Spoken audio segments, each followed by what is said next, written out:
Love and Watches is a podcast for male and female watch lovers alike. Perpetual Girl and Ranch Racer are a watch-crazy wife and husband team bringing you the latest in news, gossip, controversy, and anything else that matters in the world of watches. We hope you enjoy the show. Hey, watch fan, this is Ranch Racer. And this is Perpetual Girl. And welcome to episode 11. Thanks for joining us. We're a little bit late, about a week late getting this one out. This has kind of been the theme the last couple months with everything going on here. But we're happy to be bringing you this next double-digit episode. We've got, I guess, 2 or 3 topics today, don't we, that we're going to kind of cover? I think so. It's kind of a random... Another kind of random. A bit of a random, but we do have... You actually came up with these and have quite a bit of notes, so I think it should be a good episode.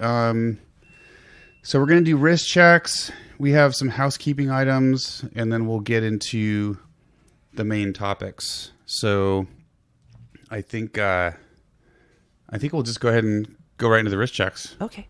Go for it. I got this today.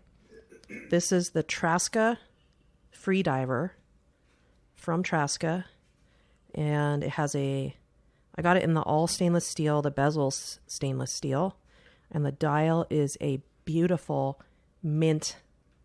I love that dial. Kind of a mint green. Mint or seafoam or I don't know. Kind of like a 1950s greenish light. It's beautiful. And I'm not going to say too much about it because I'd like to write a review about it. But it's 40 millimeters. And it actually wears really nicely on a small wrist. It does. It looks great on you as a diver. Thank you. It looks really I good. like it. It's really nice to look at. Yeah, it is. And it was not very expensive. So at the intro, Kickstarter, right? Yeah, it was Kickstarter. So it was very affordable. And it's got a Seiko movement in it, I believe. Yes, I believe so. So I won't say too much more, but it's actually really lovely. Nice metal bracelet. Mm-hmm. 3-link. Really pretty oyster style. And the buckle on the band is very nice. It's got the fold over lock, and then to pull it open, it has a deployant buttons on each side. Yeah. So lots of micro adjustments. Yeah. No, it's really nice. It's really nice. I'm really impressed. That one just literally came in today a few hours ago, and we sized it, and here we go. I like it. Yeah, I like it. Okay, well that's for me, and I'm not feeling 100% today, so I'm going to push through like a show pony. All right. Okay. I guess we'll go to mine. Mm-hmm. Okay, so it's kind of micro brand. Actually, it's Kickstarter micro brand day for us for wrist checks. I am wearing the Hampton Neon Automatic. So Hampton's a brand out of the UK, and I actually got to know Ross Davis, who's the owner, over Slack when I started writing for Wristwatch Review, and we've got our Slack chat group that we invite readers to come and just kind of hang and chat with us. And so I got to meet Ross over chat, and I think Victor Marks did a review of this watch a few months ago before it shipped. Just a really nice basic 3-hander. It's a 42 millimeter. It's got pretty long lugs, though. I think it's like 51.5 lug to lug. So good size watch. I wouldn't recommend it to anyone that's got smaller wrists. I have just short of 7.5 inch, and that looks it's humongous on me. Yeah, it looks gigantic on Perpetual Girl. But I think it looks nice on my wrist. I like it. And I'll probably write a review for this one on Love and Watches. Like I said, we already did a preview piece, or actually we did a hands-on. Victor got one of the pre-release versions and did a hands-on with it. But I'll probably do one for Love and Watches as well. This one's a little bit different from the one that Victor reviewed on WWR. It's quite modern. It's very modern. I love the bezel. It's just a neat watch. It's got some neat light coming through the side. Well, that's actually a ring. It's an aluminum ring. So yeah, it's got some neat features that you don't see very often. This is Ross's second offering. I believe his first one was the H1 diver, which was kind of your traditional, unidirectional rotating bezel diver. This is a fixed bezel, but it's a cool look. It's got a nice bracelet, great quick adjust clasp, which I've already made comments on Instagram where you can spend several $1,000s for a watch from one of the big guys that doesn't fit you because it only has a couple micro adjustment holes and no quick adjust. Whereas you buy these micro brands and you're getting all these great features. So super impressed with this one. And I'll give you guys all the detail when I write the review. So, so that's the wrist checks. Excellent. I think we wanted to talk a little bit about Instagram. Just a little. That's kind of one of the big housekeeping items. It's been kind of a thorn in my side lately because it's the only social media that I use, and it's primarily almost 100% for the watches. Yep. And I like it because you can connect with your watch peeps, and everybody focuses on that. And sometimes there's some fun stuff with people's pets and their watches, or beautiful scenery and their watches. So it doesn't digress off into anything that's uncomfortable for anybody, which is why I love it. However, lately, I think I'm being somehow targeted, or that may be a harsh word, but my account is having some serious issues where... All of our accounts. All of our accounts, you and the Love and Watches. Yep. Where I can't follow anybody anymore. And this has been... Sometimes it would happen if I cross-posted something and they thought maybe I was a robot. Like if you regrammed or something a couple times in a row or something. So I stopped doing that and everything was fine. And I mentioned this online. I got some good feedback from a lot of people. But I haven't been able to follow anybody for almost over a month. Well, and the other weird thing was you were gaining like 20 plus followers a week. I mean, your account was just skyrocketing. You were getting a lot of followers. I think all your hashtags were doing well for you. Really fast. And then you hit 1,000 and it just stopped. I hit like 990 and it didn't move. It didn't budge. And I don't know if I'm not visible to public anymore or what, but like being shadow banned. I don't know. We don't understand it. And I haven't made any political posts because no. I don't like to go there because no one wants to know that kind of stuff. We're there for watches, period. Well, we commented on like straws, some of these crazy, funny anti-straw laws, but that's not really super political. We still live here and we still love living here. So it's not like we're doing anything out of the norm, but I just feel bad because I'm gaining a few followers here and there. And then when someone follows me, I want to follow back and I'm not able to. So I guess I'm just trying to apologize if we have some listeners that don't feel like we're sharing the love back. And it's not because I'm choosing to do that. We can't. And I've had the same problem with my account for a while now. I submitted a ticket. Even the Love and Watches account, which, we don't even post once a day from Love and Watches. We only post when we have something important to show or to say. Right. It's not, whereas our Ranch Racer and Perpetual Girl accounts, we post every day of what we're wearing, sometimes once or twice a day. But, we use hashtags, but we don't really regram anymore. We don't do any political posts. I mean, the most political thing I've done is I've taken a picture with my flag in the background outside. And I don't know that, I'm sure other people do that. I've seen lots of patriotic decorations on people's pets and, I don't think it's that, but, and what cracks me up is I'm constantly getting these accounts that follow me that are strictly like telling me that they want me to give them money so I can get a bunch of followers, which to me is complete spam, yet they can follow me, but I can't follow other people. But I wonder if maybe we've been hacked and we're being held hostage. I don't know. I don't know what it is. Honestly, I'm not a big fan of, I've said this before, social media is not my thing. Instagram's been fun because it's just about pictures and sharing watches, which we love. And now it's just nothing but a hassle. It's been very frustrating.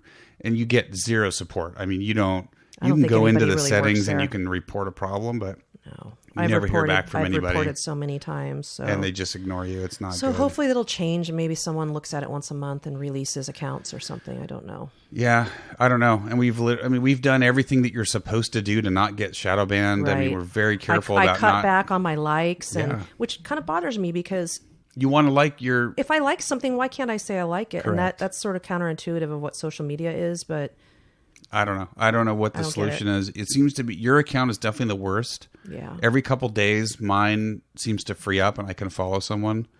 Love and Watches. I've been having a lot of trouble with the Love and Watches account. It can't seem to follow anybody back. So yeah, it's been very annoying. And we wanted to apologize to you guys. We're not, it's not that we're not following you because we don't want to. If you follow us, we just can't. It's very frustrating. We're stuck. We are stuck. So we're still working on it. We're not abandoning ship yet. I mean, Instagram is still the best place for all of us to interact and share our love of watches and horology. And so and the people who already follow me, they can see me, because I know I'm seeing a lot of the same people say they like a certain picture I post. So I know that someone sees me, but I'm just not sure if I'm getting out it to like the pure public. Well, I might be getting someone liking. I am, because I see new followers, a couple of followers a day that are new people that I don't recognize. So they're seeing my posts, right, via my hashtags. Right. But my followers stopped like at 990, and I've just been stuck at 1,000 for like 6 weeks now. Which is weird. I mean, the way you were growing, and literally you hit 4 figures, and it just literally shut down. I don't understand Unless it. I don't know why. Unless there's some algorithm built in. Well, I don't know. I mean, they've made some changes to their algorithms in the last 6 months, I think, or a year, and a lot of people didn't like it. But I don't understand why we're constantly getting that action blocked when we try to follow people. It's very, very frustrating, and Instagram has been not helpful at all. They don't respond. They don't do anything. So it's not honestly, it's a very poorly written platform. But it's what we have. It's what we can use to share our photos. So hopefully it'll get resolved. Like I said, we haven't abandoned ship, and I don't want to, because that's right. How we reach everybody. We're just frustrated people. We are very frustrated, if you can't tell. And I don't want to talk about it anymore. So, okay. So that was... It's upsetting me. That was the major housekeeping. So moving on. So the first... Do you want to introduce the topic? Because you wrote these. So why don't you introduce the topic? I kind of write this because I kind of look at the definition of this term that I'm going to talk about a little differently than some people do. And I'm not saying one way to discuss it is the right way or not. It just depends on how I find it interesting what people think. And that term is beater watch. So beater watch. Some people say, I've got my daily beater. And we all have watches like that. And I just wanted to talk about what my specific daily beater watches, and you'll talk about yours. Well, and it's different for everybody, right? The definition. The term actually makes me feel a little guilty. Like it's almost like a sad. It's like you're taking a hammer and beating on your watch, right? Because I don't want to beat up any of my watches, but depends on how you look at it. And we kind of shed tears if we get a scratch on one of our, even if it's a cheap watch. We don't want to beat up or scratch any of our watches. But as I've collected watches and purchased them, sometimes, I mean, one way of looking at it is the amount of money you spend on a watch. Like some people, for example, I have a little collection of Casio ladies countdown timer watches, and the one that I use in the kitchen that's hooked to my cookbook easel is a $10 Casio timer watch. And this thing, I mean, come on, $10. So if something happens to it, I'm not going to cry. However, I've got other watches in the same family that are the same watch but different finishes, like my fancy bling gold Casio timer with the turquoise dial. That was like $35. So for Casio, that's pretty expensive for a Casio, a tiny little ladies Casio. So I wouldn't want to beat this up. Like I probably wouldn't wear this for chores, even though it's $30, because it's pretty rare, actually. It's kind of an unusual color. So I don't always look at what you spend on a watch to call it beater, because let's say you've got, one watch I wear a lot outside because I know it's waterproof is either my Rolex Explorer or the Oyster Perpetual 3-hand. Because it does not scratch. No, they stand up to that 904 steel is amazing. That is an extraordinary material. And I know that if I start washing a horse or filling a bunch of buckets or something, if that gets wet, nothing's going to happen to that. On the other hand... Well, I've banged mine before accidentally. I look at it and you're like, oh my gosh. It's like you panic and you look at it and it's fine. Perfect. I mean, it's perfect. Yeah. So that's actually technically a beater watch, because that was designed for, people climbing the Himalayas and Mount Everest, and it's meant to withstand shock, water, temperature change. So you could call that a beater watch. I guess you could. I mean, to me, the term doesn't fit, but I completely hear what you're saying. I mean, not looking at price, because no, exactly. Not looking at price for a beater watch is kind of, a lot of people can't afford $6,000. I know, and that's and the that's thing. why It's I hate like, using that term, because there's probably people listening to us now going, "Are you kidding? Yeah, You're you're- out there working in your Rolex. You're Right. nuts, right?" But on the other hand, before I got the Explorer, I bought the Seiko 5 with the black dial. Right. That looks very similar to the Tudor Black Bay and the Explorer, because I loved the look, and at the time didn't want to spend the money on that. Right. So that being said, I probably wouldn't wear that Seiko 5 as my beater, because yes, it was $80, but it can scratch, and it's got, the exhibition back, which may not be waterproof 100%. As well, yeah. And I just don't know what the depth rating is on a watch like that. It's got this. It's Probably got a 50 good meter. Yeah, so it's probably fine, but it does scratch up pretty easily. And I have a girlfriend, my awesome goose friend, who she has the same watch, and she posted the other day that she's wearing it so much because she loves it. It's getting a little scratched, but you can always buff it. You can always have it professionally done and get the scratches out, but that wears the you gotta metal be down. careful. You're taking Yeah, layers you have of to metal really off be when careful. you do that. So when people say beater watch, I don't want to hurt my watches. So yeah, it's for It's a me, tough it's one. kind of. I don't know if I could call like my Rolex or my Omega or any of those beater watches. They're very strong. I'm worried about the Speedmasters, though, because I wouldn't wear my Speedmaster out doing a lot of chores. I mean, I'll wear those types of watches for certain chores, but for me, like if I post on Instagram, quote, a beater watch, it's usually something like this one. This is my Casio that you bought me. That's the men's version of yours. That, yeah. It's the A158WA-1. I think I spent $17 on it. Yeah, it's $14.88 Oh, it went down. on Amazon Prime. So, I mean, it's hard to beat the price. Right. And that's for an me, extremely low price for a watch. So there's a couple things. For me, when I talk about beater, it's price, it's how well it stands up to abuse, and it's how rare is it? Can I buy it again? Correct. Right. Like this for me, one, water. It has to be water, and I don't want to scratch it. Right. And so if I look at this one, it's not very expensive. It stands up to hits and shocks pretty good. It's just digital, right? It's like the quintessential Casio digital watch from the 80s. Well, it's an old, tested, Yeah, and it's easily replaceable. If I screw this thing up, if I crack it, I can spend $14.88 and have another one in my hands in 2 days. Right. So if I'm out, we've talked before about when we don't wear watches, but most of the time I'm wearing a watch. So like I've posted wearing, I think it was this one when I was working on plumbing, right? Down in the mud, sprinklers, you're getting all messed up. And that clasp, it would probably pop off if you caught it on something. A dive watch, you could rip your whole hand off. Right. But that would probably pop open. It might, but I still don't wear it if I'm like working on cars and stuff. But for like plumbing and, doing sprinkler work or fence work, that kind of stuff, it's a great watch. And it's, the same with this one, which this is the Casio World Timer, which is... That's very popular right now. And it's super popular. One of my right watch now. peeps, Vinny, he was asking me about that watch yesterday.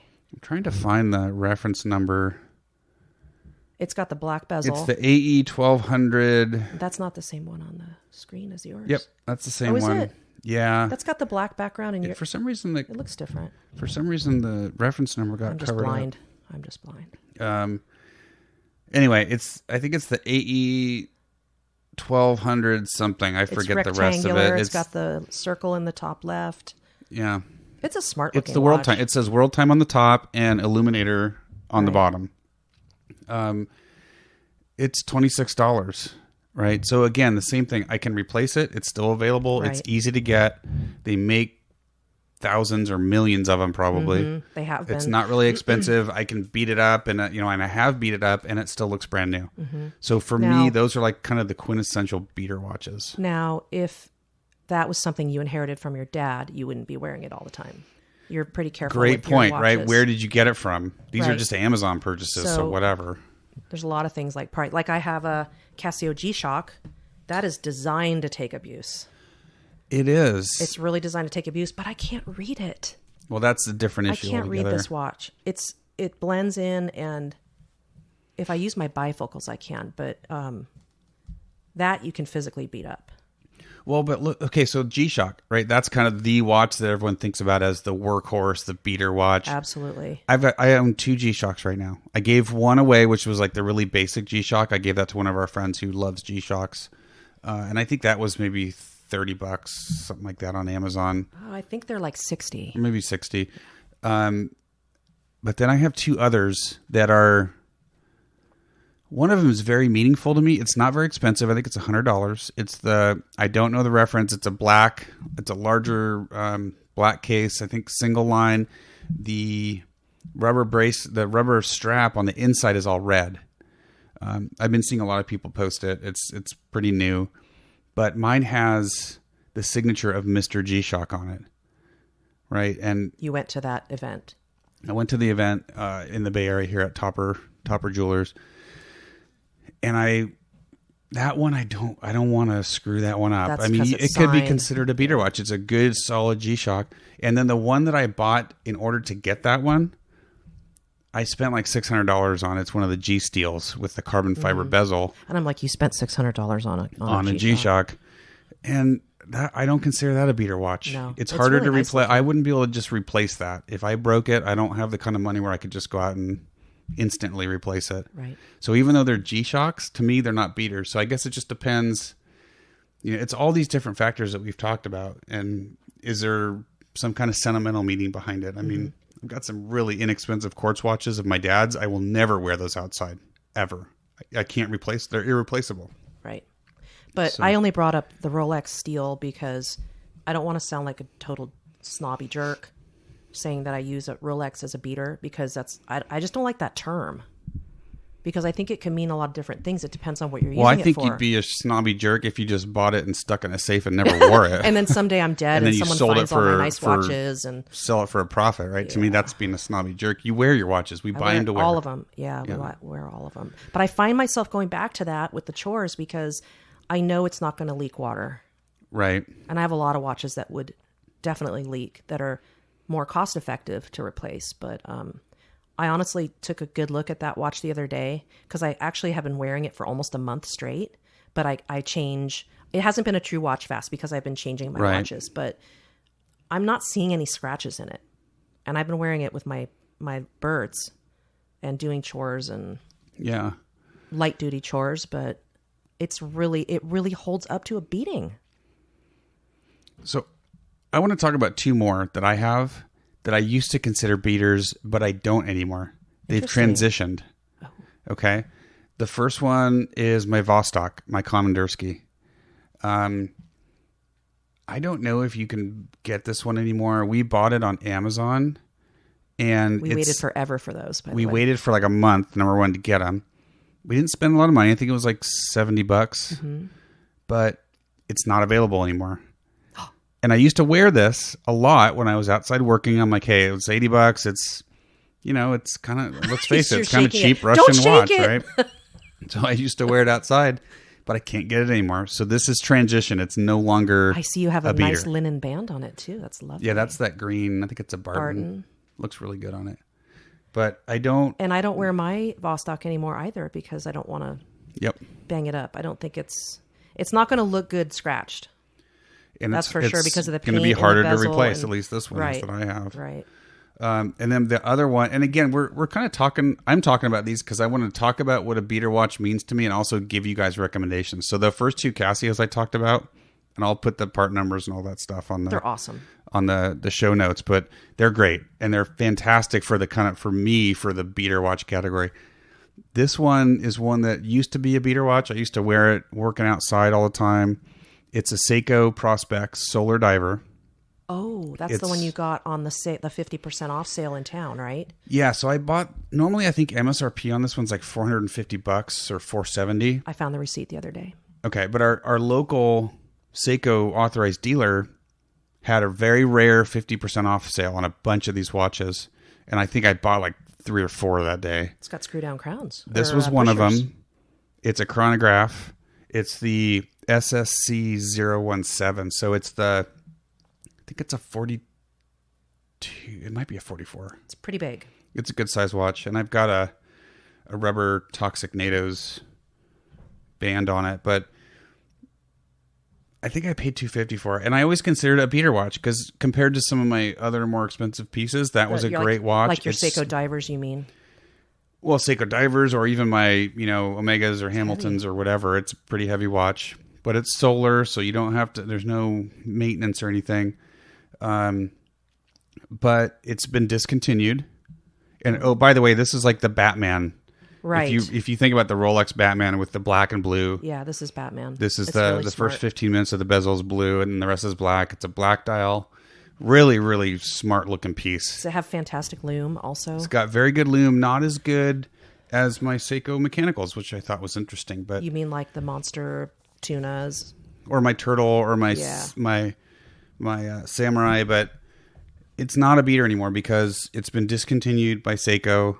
You can still get it on Amazon, but it's not Prime. You have to go through the sellers direct. So this is one that I don't want to injure because it's going to be harder to replace, and it's no longer shipping from Seiko. So this, again, is one that started as a beater and is now no longer a beater. It's interesting that you chose that one that way because I used to wear the monster you bought me for my birthday last year, like swimming and the lake, and it kind of was my beater. But the more I started, this is your Gen 1 monster. This is my Gen 1. The more I started thinking about it, it's like, this is not made anymore, and it's kind of rare. Yeah, and it's got some highly polished edges that if I scratch it up, it's going to take it's not going to look very good. Right.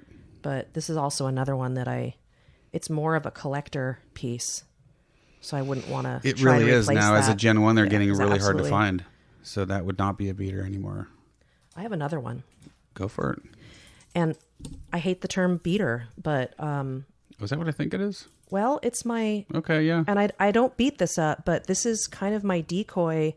This is my Donald Duck Invicta with the Seiko movement, the NH35 Donald Duck Submariner. It's the two-tone Submariner It's the two-tone homage. that looks just like looks like our real Submariner. And this is kind of my decoy. Like if I really want to wear this, but I'm a little nervous about wearing an expensive watch somewhere, like if I'm alone or whatever, or swimming, I kind of go to this guy. And I don't think this is made anymore either. You might be able to get it on Amazon, but Invicta's kind of changing the look of some of their divers. They're not doing the traditional homages all the time, are they? I think they still make this, but not with Donald on the dial anymore. I think it's Mickey. I don't think there's any Disney anymore with this one, is there? Because your friend just bought this one without Donald. She bought it without it, so it's the true. So this kind of used to be my go-to, but now I'm sort of thinking twice about it because I don't think I can get Donald on it anymore. Right. But you can't go wrong with an NH35A either. It's a really reliable movement. So, but Invicta tends to change their styles a lot, so they end up becoming harder to get. And I know it's a very affordable watch, but if I can't get it again, then it just means more to me. So, is that all my? I think that's pretty much. Did we cover? I think I covered my basics of beater. You guys kind of now understand how we think about beater watches and the criteria, and maybe have some suggestions from us on some good beater watches. You can also confuse that term with like tool watch. Like some people say tool watch, and that's like a little nicer term, right? Well, so the Submariner, to me, that's the quintessential tool watch. It is most definitely not a beater, right? I mean, that two-tone, the gold on the bracelet scratches super easily. That is not a beater watch, but it is a tool watch. But it's more of a fashion tool watch. It's a dress version of a tool watch, I guess, is the better. Like the Explorer, that's a tool watch. Correct. And I don't know that my generation, my 22-year-old Explorer, has the shock, the silicone shock or whatever they had in it. No, it doesn't. It's all pre. It's all before like the new hairsprings and stuff. So I need to kind of be careful with it. But I tend to go with that because it's lightweight, it's comfortable. Mm-hmm. It matches everything. It's subtle. And I have to say that completely off topic, but I know some people love Rolex. Some people hate Rolex. We really enjoy the Rolex pieces that we own. And I have to say they are hands down the most comfortable watches that I can wear. I don't know what it is about the cases and how they're shaped, but they just melt into my wrist, especially like my Oyster Perpetual. I mean, and it's so light and thin, I don't even feel it. I forget I'm wearing a watch. Some of it's the style because even my Donald sub, my Invicta, it's Yeah. it's comfortable too. Yep. It's very comfortable. Yep. And this is actually a little bit lighter than the real thing. So it just depends on how you look at it, what you're doing with it. Yep. All right. Well, you've got some other. You've got some. Oh, you want me to? I can turn the fan on. Let me do that. Okay. Yeah. Why don't you kick off our next topic, whichever one of these you want to talk about, and I'll go turn on the fan. Okay. Let me see here. I've got a couple of topics here. Have we talked about homage in detail watches? We've talked a little bit about them. I don't know if we've talked about them in detail. Okay. Well, I guess I just want to talk a little bit about homage watches because it's almost, I don't want to say it's just like saying beater watch, but I think there's a lot of great things about homage watches. The main thing being someone who can't afford the real thing, like a Submariner or an Omega or any of the big brands. It's how a lot of the micro brands got their start. Exactly. It makes it available to more people to be able to buy and wear a watch they like. Yep. And I see absolutely nothing wrong with it. Just like my Donald, I absolutely fell in love with that watch. I bought the Seiko 5 because I fell in love with the Tudor Black Bay and the Explorer. Right. So initially, I didn't really think I would wear a black-faced watch or this big two-tone sub style. Yeah. And after I got it, I started wearing it, and I'm like, this really works for me. This is wonderful. I really started to appreciate it. So I kind of think homages are a great way to get to know a certain style before you pull the trigger and actually purchase the real thing. Like if you get, like I found myself wearing that Seiko 5 all the time. And then I was like, I think I would really like to have something that color because I know I'm going to wear it because I'm already wearing this now. Right. So it kind of gives you a way to experience it and see if you really do like it. And if you're going to wear it, if you find you're not wearing it anymore, then you're like, gosh, I'm glad I didn't spend that much on a, on a really nice Seiko. Yeah, it's a good way to check to see exactly. what you think. So that's kind of, because everyone makes homage watches. Like back in the day, Pulsar, everyone did a Rolex homage. Yep. So I've got a vintage quartz I got on eBay for, I don't know, so like $30. Yeah. It looks just like a two-tone Oyster Jubilee band, date just kind of a thing. And it's really fun. It's pretty big, but it looks great with a sweater. So I think it's a really fun way to try different styles and not spend a lot of money. Because if you don't need a lot of money to collect watches. Well, and you can buy a lot of watches on a budget. You can. One thing I notice about the term, there's a lot of people that call any watch that has any feature that's similar to, let's say, for example, a Rolex Submariner. They call it an homage and they're unhappy about it. But let's face it. Who's unhappy? Well, you see people that complain about homage. Oh, that's just a Submariner knockoff, right? Because it's got like a fake. It's got one or two features that are similar. But I mean, let's face it. There's not a whole lot of reinvention that you can do on a dive watch, right? If you want it ISO certified, it has to meet certain specs. So, and we're not talking about fakes. We're not talking about counterfeits. No, we're talking about big brands like fakes. Seiko, Pulsar, Citizen, and the micro brands too. The micro brands trend. too. Yeah, absolutely. Yeah. But that kind of drives me crazy. It's like, God, get over it. I mean, so what if it looks similar to a Rolex Submariner? That's a super successful watch. It's a great design. Popular style for decades. A lot of that design and those features were incorporated into the ISO standard. So if you want your watch to either look or actually meet the standards to be ISO certified as a dive watch, it's going to look similar. I mean, you can do different bezel edges and sizes, but if you go too big or too small, people aren't going to want it. If the bezel is not comfortable, people aren't going to want it. So you do things that work, right? And you follow trends that have been popular and worked for many, many years. So what? I don't care. I don't really care if someone makes a watch that looks identical to a Submariner, but has their name on it and obviously doesn't use Rolex components. Right. More power to them. Well, I'm totally against counterfeiting, of course. Very, very different. Yeah. Counterfeiting is when someone puts Rolex on the dial and tries to pass it off as a Rolex. The Tijuana Rolex I got when I was 17 for fun. Right. I never intended that to look like a Rolex. It was just kind of for fun. Well, and it still works.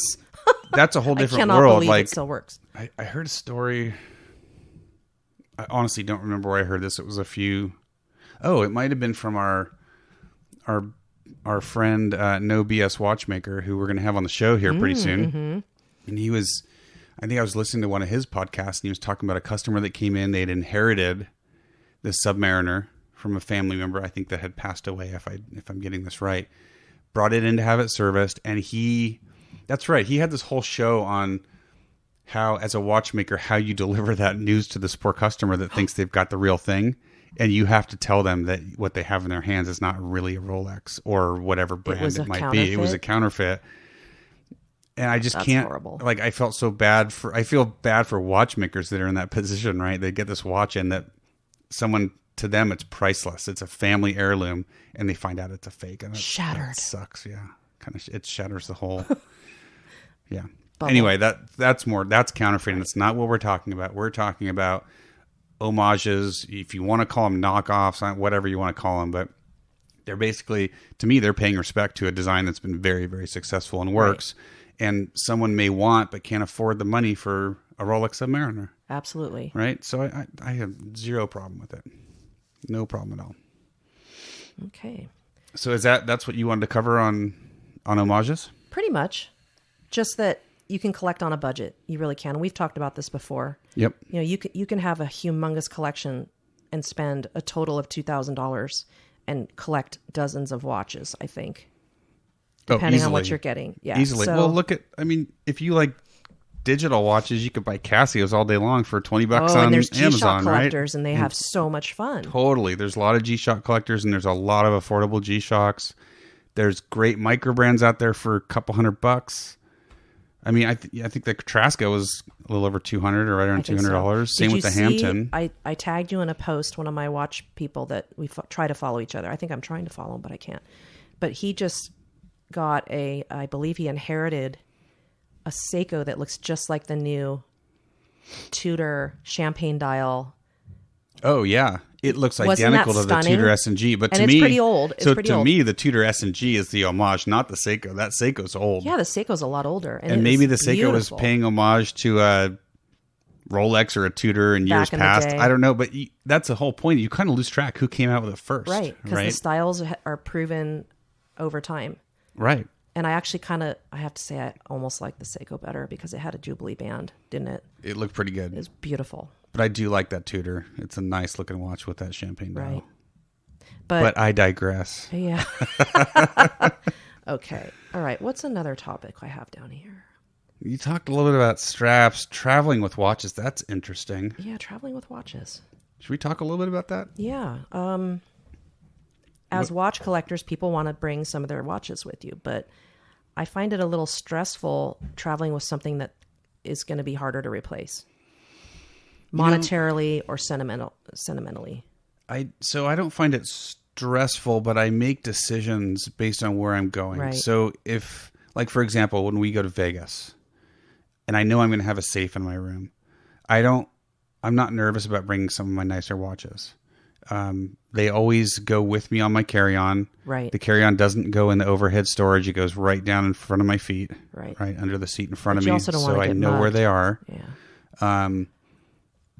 But if I'm going somewhere where I don't know if I can lock it up, and I don't want to carry a watch roll around with me all day, right? So if I'm not positive I can secure my watches, then I will not bring my nicer ones. I'll go with something. Well, I traveled with my Christopher Ward GMT when I went to visit family last December, and I just brought that watch, and it was fantastic because it has the second time zone, and it's just a nice basic design dive watch, very good lume. So in that respect, that's a great travel watch. So if you're going to be waking up in the middle of the night, you want to know what time it is, or you need the second time zone or world time like on your Casio, those are good choices. Well, and in that case, you were staying in a hotel, you didn't have a safe, but you just brought the one watch. It never left your wrist. So that's the other way to go. If you're concerned about leaving your watches behind in the hotel room, just go with one. Now, for me, I can't. I change watches like 2 or 3 times a day, so I don't know how I could travel with one watch. How a woman changes a little clothes. Obsessive, so I always bring multiples with me. And they always go in my tote, like my carry-on, my big purse. Right. And I love the roll-up rolls, like the Toxic NATOs and like Dan Henry's small roll. I love those because they don't take up a lot of room, so you can tuck them in a purse, a big purse. Some ladies carry really large purses or carry a tote. Terry at Toxic started because we had his 5-watch rolls, really nice rolls. Comes with a little slot for your watch tool. They're velvety. I usually bring other bands because I'll swap bands out while I'm on vacation or traveling. You're funny. But 5 wasn't enough for me, so he started shipping his 7-watch roll. So if I'm going for more than a couple days somewhere, I will usually bring, 6 or 7 watches. I know that sounds really idiotic to many of you, and it probably is, but that's just me. But yeah, so traveling is... So there's the security aspect. There's keeping them safe. So we use the soft watch rolls. We used to, when we first started collecting, we had like the cylinders, the hard-sided cylinders. Yeah. Those are a little tougher though. They have the actual pillows in them. Your watches with bracelets are too small, so they don't close. They work okay for me, but it doesn't work for you. And they're limited. You can only fit usually 3 or 4 watches. They're actually kind of big. They're bulky. They take up a lot of space. I really like them. I've kind of converted to the watch roll. Mm-hmm. That's an old-fashioned military style, something they used. Yeah.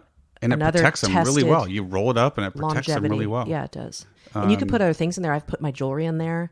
I know Terry's kid uses it for her paintbrushes. So, they're versatile. Yeah. Now, some people, and I'm trying to remember if Mike from Two Broke Watch Snobs, they just went to Hong Kong, and he was talking about a case that he had, which is basically like a Pelican hard case with the foam that's configurable inside. Oh, so, like a suitcase? Well, you can get them pretty small that'll just hold a couple watches. But again, it's really bulky. So for me, if I want to carry on, I don't want to have to try to get a case like that inside my carry-on. So it's like your prescriptions and your watches and your jewelry. Yeah. Needs to all go with you. But from a standpoint of protecting the watch, it does not get any better. I mean, a Pelican hard-sided case with configurable foam, you buy some pillows, you put them in there. I know a lot of guys and gals way out of our league that have a bunch of Rolexes and that kind of stuff. Sometimes they travel with them that way or in a briefcase. That's way beyond the scope of the show. But things that cost way more than Rolexes even. You're correct, yeah. So that's another option that people choose. But I think for me, I always go back to the watch roll. It's just a really, really... And a lot of different places sell them. We happen to really be fans of Toxic NATOs, and Terry's a great guy, so we buy a lot of his stuff. Roll too. And that one comes with the watch. It does, and I have 2 of them now. So I think that's a 3-watch, right? Yeah, it's really nice. And it's pretty small, so you could theoretically take a couple of them if you want to take like 6 watches. And I use like a satiny fabric sunglass case, soft with a drawstring that I got on Amazon, and I'll put some of my watches in those and then tuck them in the pockets to kind of give them that extra. And I can use that as a dusting cloth or whatever. Yeah, and or carry my glasses. Yeah, and that's what I'll usually in the 7 roll, I'll put 6 watches. I'll use the little tool pocket for my watch strap changing tool, and then usually that 7th pocket, I put some straps in there and a cleaning cloth, and you got everything you need for many days of enjoying a bunch of different watches on different straps and bracelets. And that brings us to another topic. Okay. Straps. Oh yeah. I saw that on there. And the only reason I jotted that down was because I've seen some pretty outrageous We might get some hate mail on this one. I know. And I know you should buy what you love and love what you buy. But I'm having kind of a tough time with some of the distressed looks. It distresses me. So explain what you're talking about. I think I'm having a tough time with seeing a really, really clean, classy watch with a really, really distressed watch band that almost looks like your dog chewed it. So you're talking like someone takes a file to leather and really chews junked up it. NATO or something and sticks it on their beautiful Submariner. That's kind of what you're talking about. Not a junked up NATO, but because usually a NATO is really clean looking. But there are different NATOs. Like you can get leather NATOs. You can get really, really nice nylon NATOs. Well, and I know finely woven NATOs. The tuck tail bugs you. I know. I don't like the tuck tail. Like you see a nice watch and then you see that tuck tail above up on top. It widens it widens the watch by like a centimeter. Right. And it makes it's so sporty that you put it with a dress watch, and it for me it doesn't go. But that's just me. So I don't want to offend anybody who who only wears a NATO on their watch, because there are some people out there that don't like bracelets. So. I'm not a big fan of the tuck tail either. I know a lot of guys love to see it right there above their wrist, above the watch.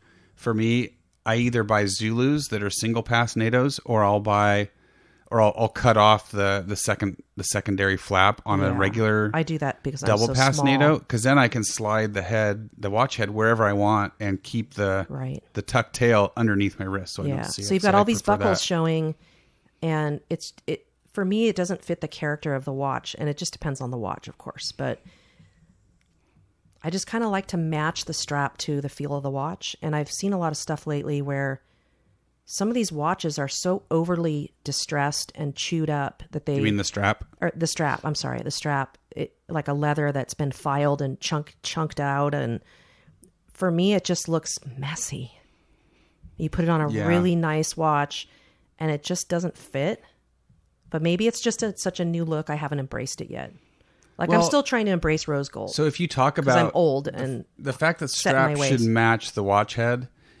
So I guess a good example is if you've got a strap that's really distressed, either is old or looks really old and trashed, it would probably work really good on a bronze watch that's been so patinaed that it's all green, right? It looks like you just got out of the ocean. A vintage gold watch, or something that its age is older or the finish is different. But I see what you're saying. It doesn't necessarily mean people agree with us. Feel free to let us know. And of course, the strap does change the look. Like you put that handmade blue leather. Oh, EA8. Yeah, we put the EA8 strap on that is a gorgeous leather strap. And it's made so well. And it's just sporty enough to make the watch not so pimp. Because when you were wearing it with the bracelet, it was pimping. It was too pimp for me. I tried different straps, and I DM'd EA8 on Instagram. I'm like, dude, you got to help me. I really want to wear this watch, but I can't with this bracelet. And he just... Man, he came through. Yeah, and it's tough to match when something's got that much gold and shine to it. Yeah. If you put something completely opposite that doesn't have any kind of sheen, I just don't know that it works. And maybe that's just the art student in me that's stuck in a rut. I put a regular royal blue NATO on it. It didn't work at all. And then I got the denim strap, and that was okay. It was a little bit better. But then the denim was kind of cute. It looks. I still don't mind on the denim. Actually, I like the denim even more on my Omega because it brings some color to the black dial. Yeah. But EA8 just not. I mean, that thing it's amazing how it looks, and it's Horween leather, so it's not this super smooth, like doesn't look like high end luxury leather, but it just fits. It's almost kind of sporty, outdoorsy, and it's a nice subtle color. Yeah, it's not a purely saturated hue of blue, so it doesn't. It's not too sporty. It's really got subtle. Yellow stitching, so it matches the two tone of the watch. It goes with it well. And that was made with love. EA8 makes those straps with love. He puts a lot of work into those and a lot of effort, and I really appreciate it. So definitely check him out. He's been a friend of the Two Broke Watch Snobs show for a long time, and I consider him a friend of our show now, and he really did a nice job on that. So it's beautiful. Yeah. Yep. But for me, sometimes I see things that are like, oh gosh, we're going to look back at that someday and be like, well, why did we ever do that? Right? Like that's some anything, of the things are just so over the top that that's whether it's watches or fashion or anything. It's anything. That's always going to be the case, but it just happens to be how we feel about it. If you have a really nice watch, you should have a really nice strap or bracelet to go with it. Well, and the whole patina and forcing things to get distressed has been popular in the hot rod industry for a while now too.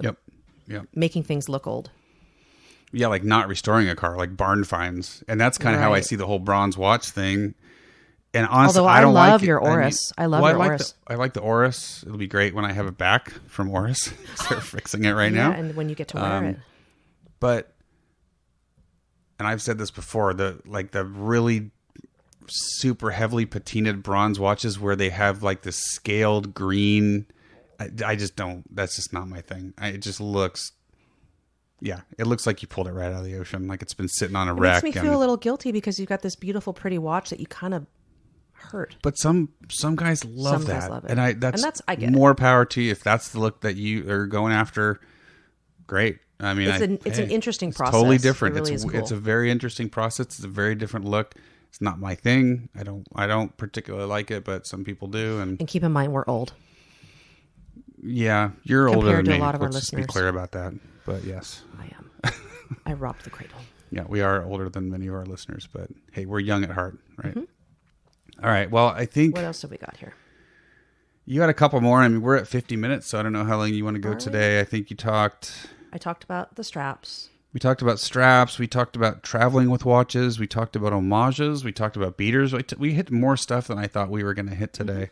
I think our next show, I'm really hoping to have our first guest on our next show. So that is my goal, if we can pull that off. We have several people we want to bring in too. Like we have We have a friend lot of from people our Red lined Bar up. group he started our local chapter, and Yep. he's Yep. a great guy. He's really fun to talk to, and he's Yeah, local. and we've got other people besides Mr. No BS Watchmaker. We've got some folks lined up that I've already talked to that are interested in being on the show, and I think I've got all the equipment that we need to make it happen and still be high quality. We just need to do a little testing that we haven't gotten around to. Well, but we do live in a rural area, and we don't have great internet like most. we're a of you little guys have. nervous about the Skype call dropping out. If it drops out, I'm going to hit pause on the recording. We'll get And it when it back comes up again, back, and we'll we start start over. recording Yeah. again. It's not that big a deal. So You got to kind of go with the flow when you're a hillbilly. yeah, so that is the goal. I don't know if we're going to be able to pull it off in 2 weeks. I really hope we can, because I want to start bringing these people on that we've gotten to know in the community on Instagram, which we've talked about.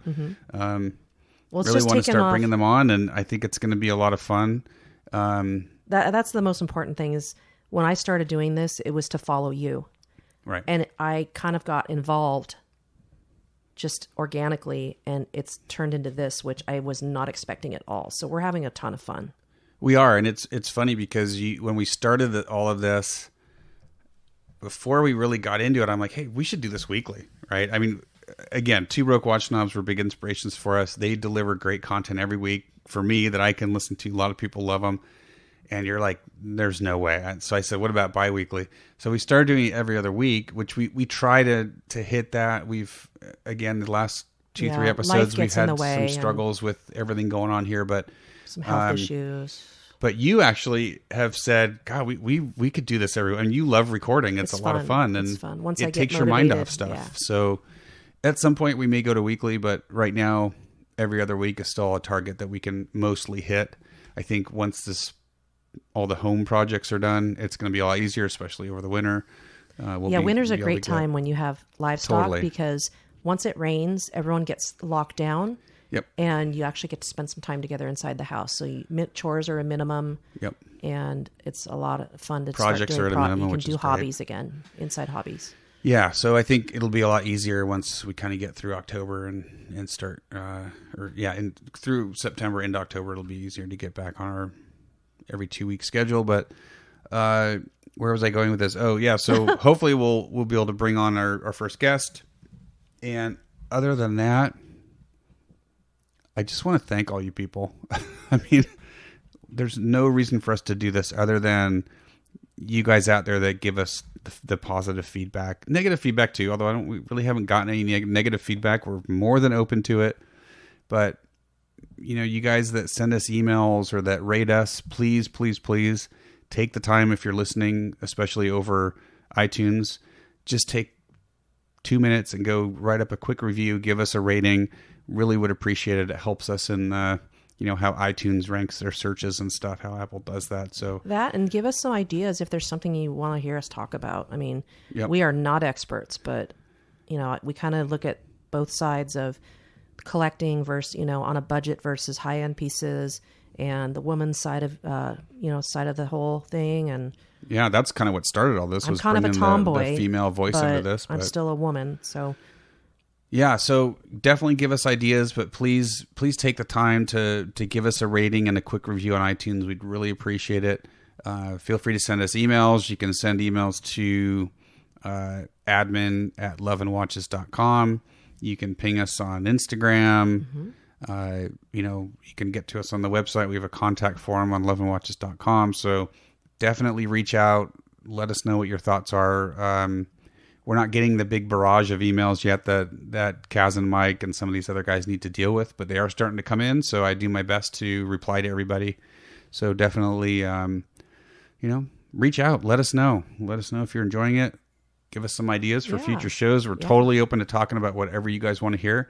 And really just thank you to the Watch family and the Watch community for inspiring us to keep going and do this. And we love you guys, and we'll be doing some more giveaways here soon, and got through the first one, and hopefully our winner out in the UK will want to write a review. He got that right. I don't know if he has it yet. I kind of sent it just shipping like takes quite a while. Basic shipping. So I shipped it last week. He knows it's on the way. So good. He'll let us know when he gets it. But looking forward to hopefully getting a review from him. And we're going to start opening it up. I think we don't have it's just PG and I. We don't have a big staff. So we don't have a staff. It's hard for us to keep the content. I mean, we've been getting some watch reviews out. You've got one coming out on your Dan Henry chronograph.